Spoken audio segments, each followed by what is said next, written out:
నమస్కారం, బతుకమ్మ సమాచారానికి స్వాగతం. కామారెడ్డిలో శ్రావణమాస వరలక్ష్మి వ్రతాలు ప్రతి సంవత్సరంలాగే ఈ సంవత్సరం కామారెడ్డి 13వ టేక్రియాలో శీర్లవంచ యమునా దేవేంద్రచారి ఇంట్లో ఘనంగా వరలక్ష్మి పూజ వేడుకలు జరుపుకున్నారు. సందర్భంగా మహిళలు పెద్ద సంఖ్యలో వచ్చి వాయినాన్ని అందుకున్నారు. మహిళలు మాట్లాడుతూ ప్రతి సంవత్సరం ఇలా చేసుకోవడం చాలా సంతోషంగా ఉందన్నారు.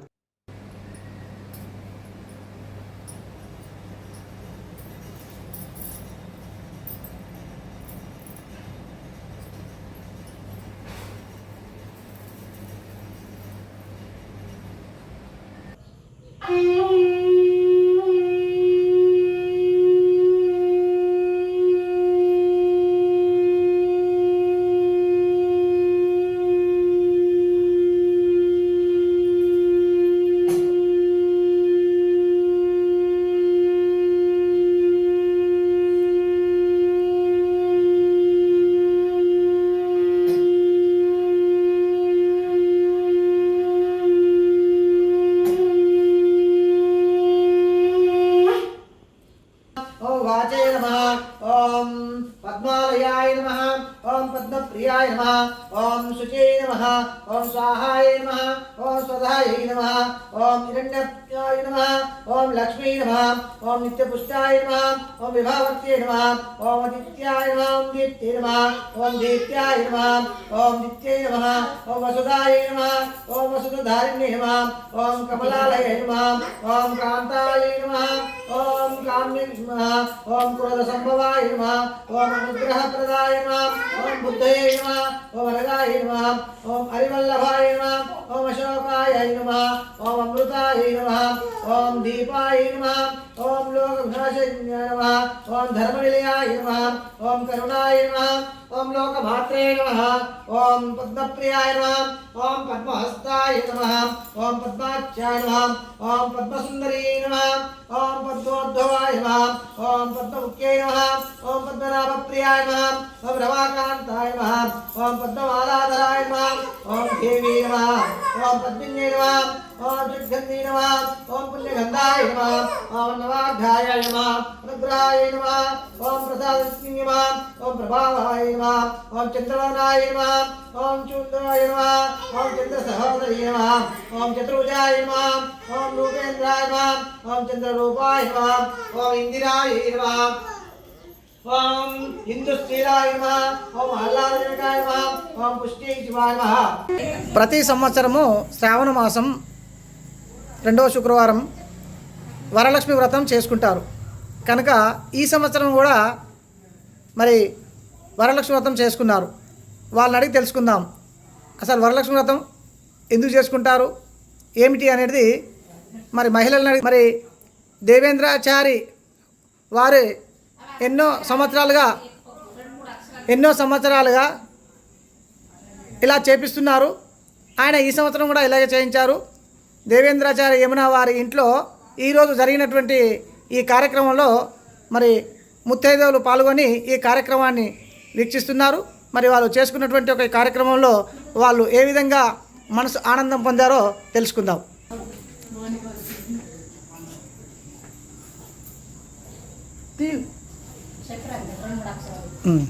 మాట్లాడమ్మా.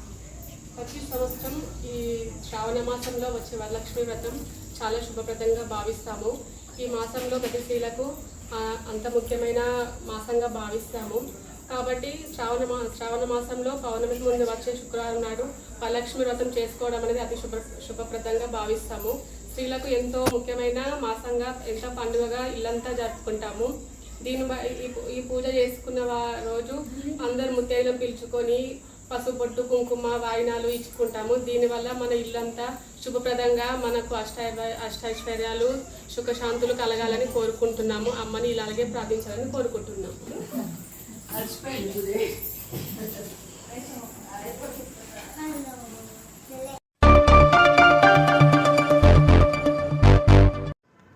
ఉమ్మడి కరీంనగర్ జిల్లా పరిధిలోని జగిత్యాల, పెద్దపల్లి, కరీంనగర్, రాజన్న సిరిసిల్ల జిల్లాలో ఇందిరమ్మ ఇండ్ల పురోగతి, రెవెన్యూ సమస్యలు, భూ రీసర్వే తదితర అంశాలపై రాష్ట్ర రెవెన్యూ, హౌసింగ్, సమాచార శాఖ మంత్రి పొంగులేటి శ్రీనివాసరెడ్డి శుక్రవారం జగిత్యాల జిల్లా కలెక్టరేట్లో రాష్ట్ర సంక్షేమ శాఖ మంత్రి అడ్డూరి లక్ష్మణ్ కుమార్, ప్రభుత్వ విప్ చింతకుంట విజయరమణారావు, రెవెన్యూ శాఖ కార్యదర్శి DS Lokesh, housing corporation MD Gautam, Jagtial MLA doctor Sanjay Kumar, MLC L రమణతో కలిసి మంత్రి సమీక్ష నిర్వహించారు.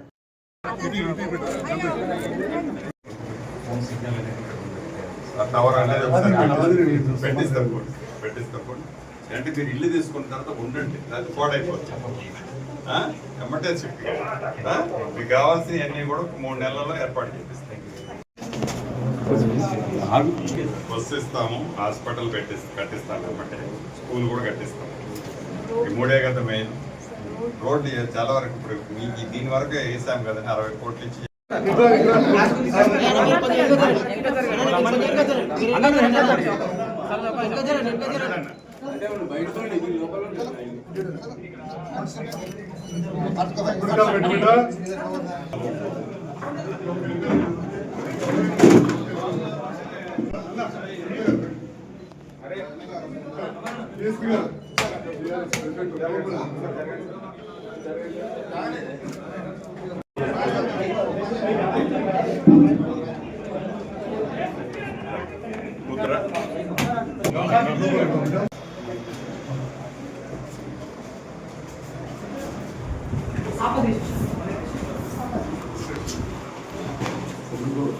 ఎంతమంది పిల్లలక్క?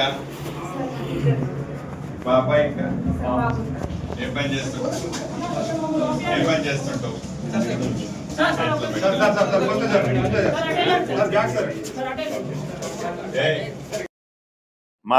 మార్చి 30వ తారీఖు వరకు సుమారుగా 300 కోట్ల దాకా పేమెంట్ ఉంది. సోమవారం నాడు రిలీజ్ చేస్తున్నాం. కేంద్ర ప్రభుత్వం నుంచి రూరల్ ప్రాంతానికి ప్రతి ఇంటికి యాజ్ పర్ అప్రూవల్ ప్రకారం 72,000 రూపాయలు వాళ్ళు మనకు శాంక్షన్ ఇవ్వాల్సింది ఉంది. ఇదిగో ఇస్తాం అదిగో ఇస్తామని డ్రాగాన్ చేస్తున్నారు. ఇస్తే సంతోషం. ఇక దాన్ని డ్రాగాన్ రాష్ట్ర ప్రభుత్వం చేయకుండా మార్చి 31 వరకు ఏవైతే కంప్లీట్ అయినాయో 300 కోట్లు మండే నాడు రిలీజ్ చేస్తున్నాం. మిగిలిన సోదరులందరికీ కూడా ఏదైతే ఉందో వితిన్ 1 మంత్ లోపు అవి కూడా ₹1 అన్న 5 లక్షల రూపాయల్లో ₹1 కూడా ఎవరో అడిగితే కాదు, ఈ ప్రభుత్వం ఇస్తుందనేది రాష్ట్ర వ్యాప్తంగా ఉన్న నా ఇందిరమ్మ ఇళ్ల కుటుంబ సభ్యులకి తెలియజేస్తాను.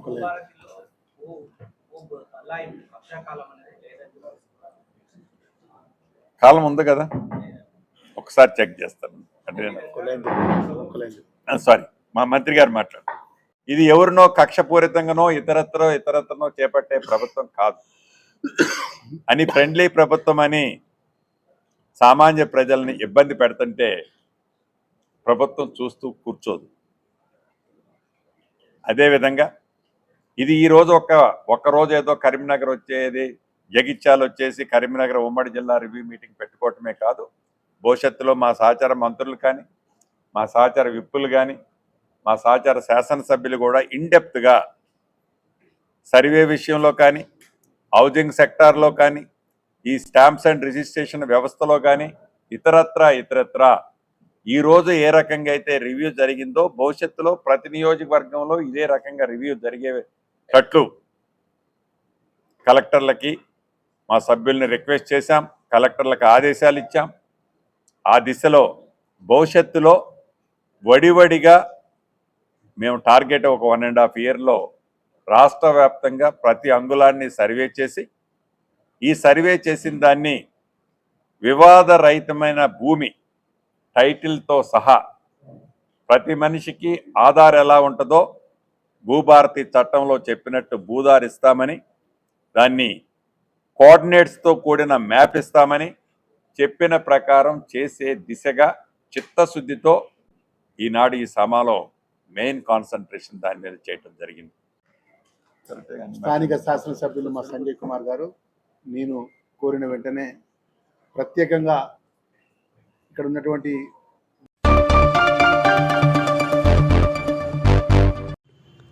సంత్ శిరోమణి రవిదాస్ మహారాజ్ 650వ జయంతిని పురస్కరించుకొని బీజేపీ ఎస్సీ మోర్చా ఆధ్వర్యంలో నిర్వహిస్తున్న కలశ్ వందన్ అభియాన్ను విజయవంతం చేయాలని జిల్లా అధ్యక్షులు మచ్చ విశ్వాస్ పిలుపునిచ్చారు. గోదావరికని ప్రెస్ క్లబ్లో శుక్రవారం నిర్వహించిన విలేకరుల సమావేశంలో ఆయన మాట్లాడారు. సంత్ రవిదాస్ మహారాజ్ బోధనలు సమాజానికి మార్గదర్శకమని, సమరసత, సోదరభావం, సామాజిక ఐక్యతను పెంపొందించడమే కార్యక్రమం ఉద్దేశమన్నారు. భారతీయ జనతా పార్టీ ఎస్సీ మోర్చా జిల్లా అధ్యక్షుడిగా బాధ్యత తీసుకొని మొదటిసారి ప్రెస్ మీట్కి రావడం జరిగింది.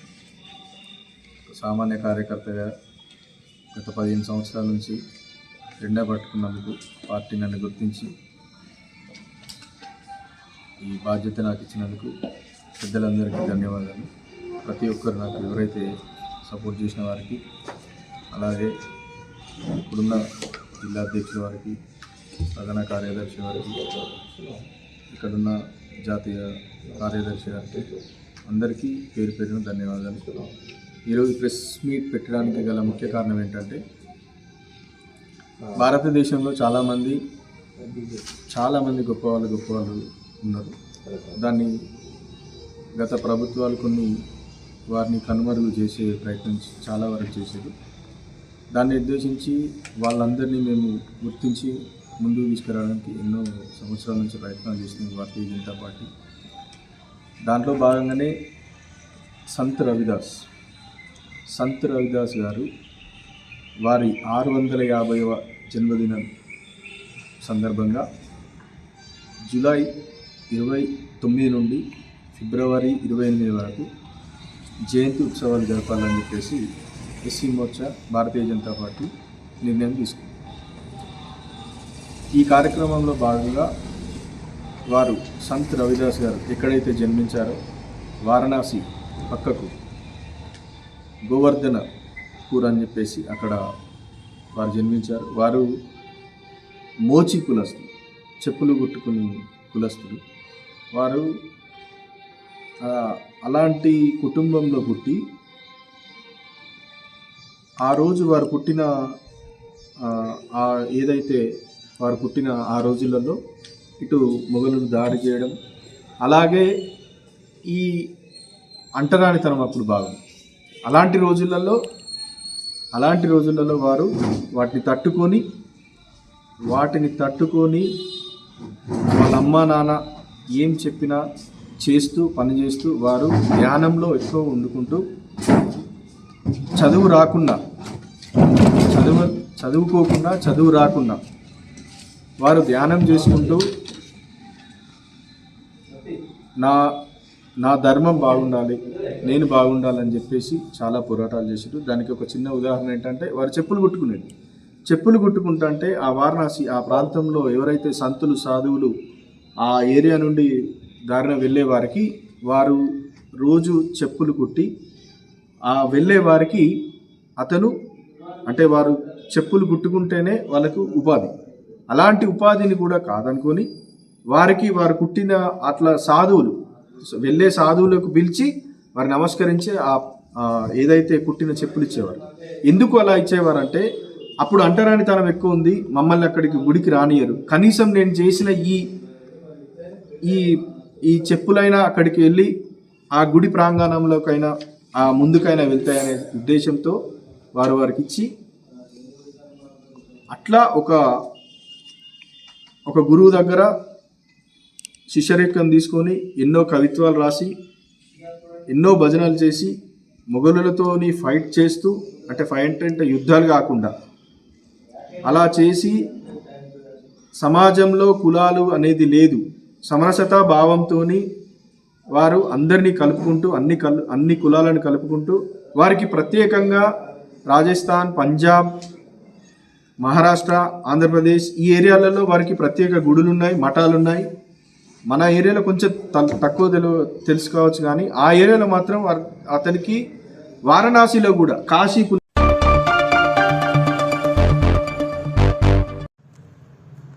రాజీవ్ రహదారిపై లారీ ఢీకొన్న ప్రమాదంలో తీవ్రంగా గాయపడిన సతీష్ కుటుంబానికి భగవతి హెల్పింగ్ హ్యాండ్స్ ఆధ్వర్యంలో 30,000 ఆర్థిక సాయం అందించారు. ప్రమాదంలో సతీష్ భార్య స్వప్న కుడికాలు తొలగించగా కుమారుడు విక్కీ తీవ్రంగా గాయపడ్డాడు. కరీంనగర్లోని రేణి ఆసుపత్రిలో చికిత్స పొందుతున్న వారికి 15 లక్షల వరకు ఖర్చవుతుందని వైద్యులు తెలిపారు. నిరుపేద కుటుంబాన్ని దాతలు ఆదుకోవాలని ట్రస్ట్ అధ్యక్షుడు కంకటి రవిగౌడ్ కోరారు. సహాయం చేయవలసిన వారు ఫోన్పే 9502691082కు పంపాలని విజ్ఞప్తి చేశారు.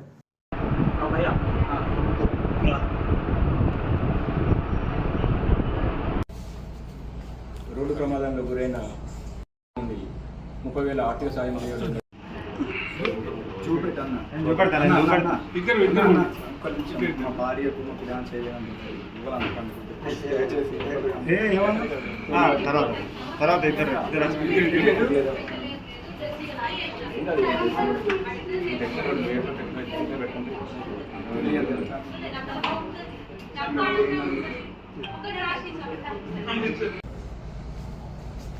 రోడ్డు ప్రమాదం గురైన సతీష్ గారి భార్య మరియు వీరి కుమారుడు తీవ్రంగా గాయపడడం జరిగింది. వారి కాళ్ళు చేతులు విరిగిపోవడంతో చాలా ఆందోళనకరమైన పరిస్థితి ఉంది. దీనికి స్పందిస్తూ శ్రీ భగవతి హెల్పింగ్ హ్యాండ్స్ నుండి 30,000 రూపాయల ఆర్థిక సాయం చేయడం జరిగింది. ఇంకా ఎవరైనా దాతృత్వ హృదయం ఉన్నవారు వీరికి సాయం చేయగలరని మనస్ఫూర్తిగా కోరుకుంటున్నాను.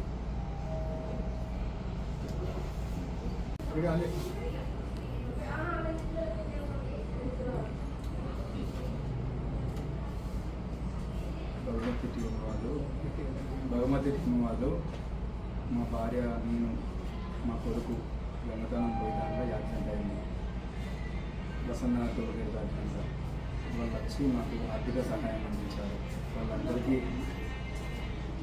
నా ధన్యవాదాలు.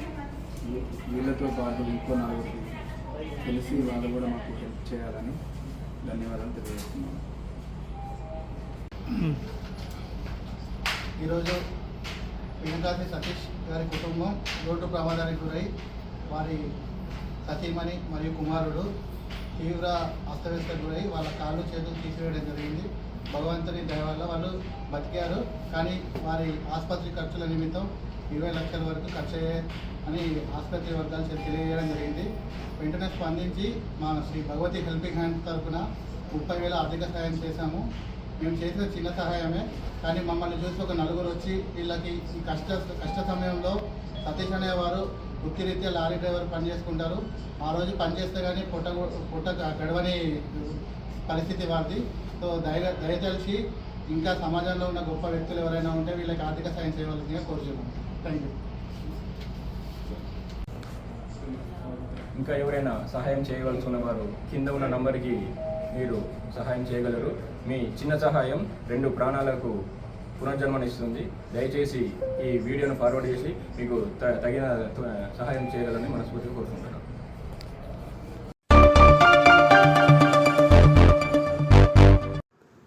వనపర్తి జిల్లా కేంద్రం రాజు చౌరస్తాలో టీఆర్ఎస్ ఎంఈ ఆధ్వర్యంలో నల్గొండ జిల్లా ప్రిన్సిపల్ రూపారెడ్డిని విద్యార్థులు హత్య చేసినందుకు భారీ నిరసన. దోషులను కఠినంగా శిక్షించి ప్రిన్సిపల్ రూపారెడ్డి కుటుంబానికి న్యాయం చేయాలని డిమాండ్ చేశారు.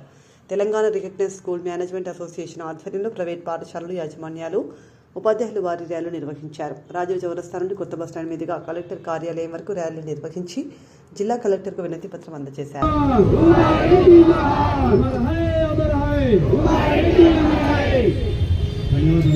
అందరూ ఇంతకుముందు ఎట్లొచ్చిందో అదే సేమ్ లైన్గా రామాలయం దగ్గర బస్సులు ఉంటాయి. ఇక్కడ సాధారణంగా దాన్ని ఎక్కాలి. ఓకేనా? మిగతా వాళ్ళందరూ అవి వాకే రావాలి. ఇదే లైన్ పాలిటిక్స్.